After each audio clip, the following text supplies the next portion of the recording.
Welcome to Gitamrit. Bhagavad Gita में जीवन के मूल प्रश्नों का उत्तर मिलता है। मैं कौन हूँ? आत्मा क्या है? आत्मा का स्वरूप कैसा है?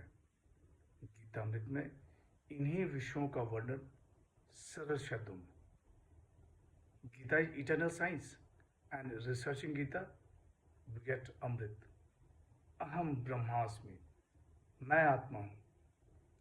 पिछले सेशन में चर्चा की थी अध्याय 14 श्लोक 21, 22 एवं 23। आज की चर्चा का विषय है अध्याय 14 श्लोक 24 एवं 25। अध्याय 14 गुणत्रय विभाग योग, द योग of differentiation of the three modes. श्लोक 24 सम दुख सुख स्वस्थ समलोष्टाश्म कांचन तुल्य प्रिया प्रियो धीर तुल्य निंदात्म संस्तुति। श्री भगवान वाच। हे पार्थ, जो धीर मनुष्य सुख दुख में सम तथा अपने स्वरूप में स्थित रहता है, जो मिट्टी के ढेले पत्थर और सोने में सम रहता है, जो प्रिय प्रिय तथा निंदा स्तुति में सम रहता है, वह मनुष्य गुणातीत कहा जाता है। The blessed Lord said,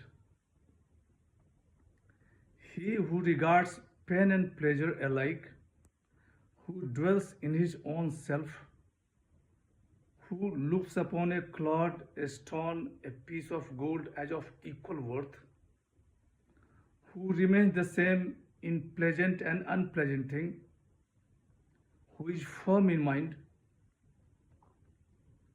who regards both blame and praise as one, he is called a गुणातीत। पिछले सेशन में गुणातीत मनुष्य के लक्षणों का वर्णन किया गया। यहाँ गुणातीत मनुष्य के आचरण का वर्णन है। भगवान श्री कृष्ण कहते हैं कि हे पार्थ, जो धीर मनुष्य सुख दुख में सम तथा अपने स्वरूप में स्थित रहता है, जो मिट्टी के ढेले पत्थर और सोने में सम रहता है, जो प्रिय अप्रिय तथा निंदा स्तुति में सम रहता है, वह मनुष्य गुणातीत कहा जाता है।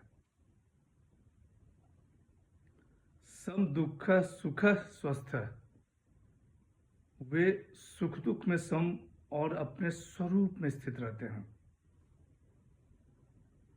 वे सुख दुख के भोक्ता नहीं हैं। समलोष्टाश्म कांचन, उनको मिट्टी के ढेले पत्थर और स्वर्ण में राग और द्वेष नहीं है। इन्हें इन तीनों का ज्ञान है, लेकिन राग द्वेष नहीं है। तुल्य प्रिया प्रिय, प्रिय प्रिय में सम, तुल्य निंदात्म संस्तुति, निंदा स्तुति में सम। संत ज्ञानेश्वर कहते हैं कि सूर्य के घर में न अंधेरा रहता है न दीपक जलता है, उसी तरह ज्ञानी के लिए न निंदा का कोई मतलब और न स्तुति का कोई मतलब। श्लोक 25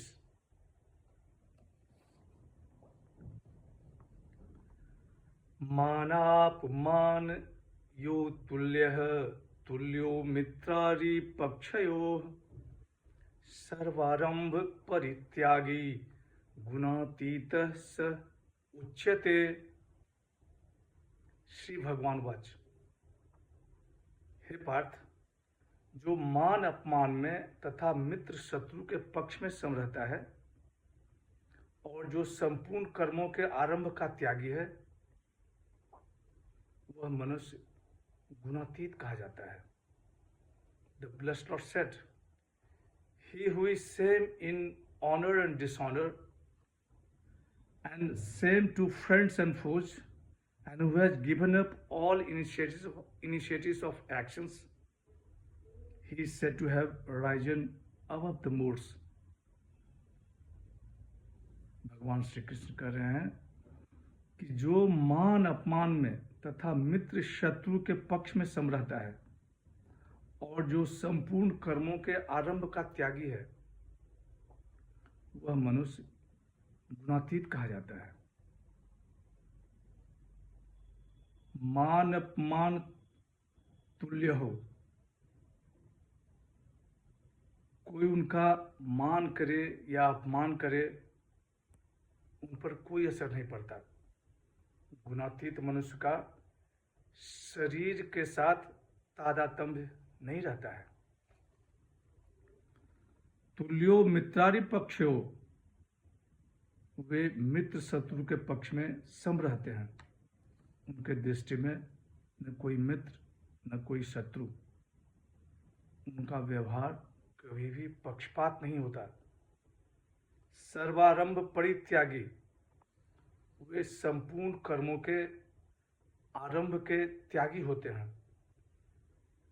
धन संग्रह के लिए वे कोई कर्म आरंभ नहीं करते। संत ज्ञानेश्वर इन्होंने अपनी टिप्पणी में कहा है कि लौकिक और परलौकिक इच्छा उनके मन में कभी भी उत्पन्न नहीं होती। जो कुछ प्राप्त हो जाता है उसे स्वीकार कर लेते हैं। तीनों गुणों का अतिक्रमण कैसे किया जाता है, यह भगवान श्री कृष्ण आगे बताते हैं। आज की चर्चा यहीं समाप्त करते हैं। अगले सेशन में चर्चा को और आगे बढ़ाएंगे।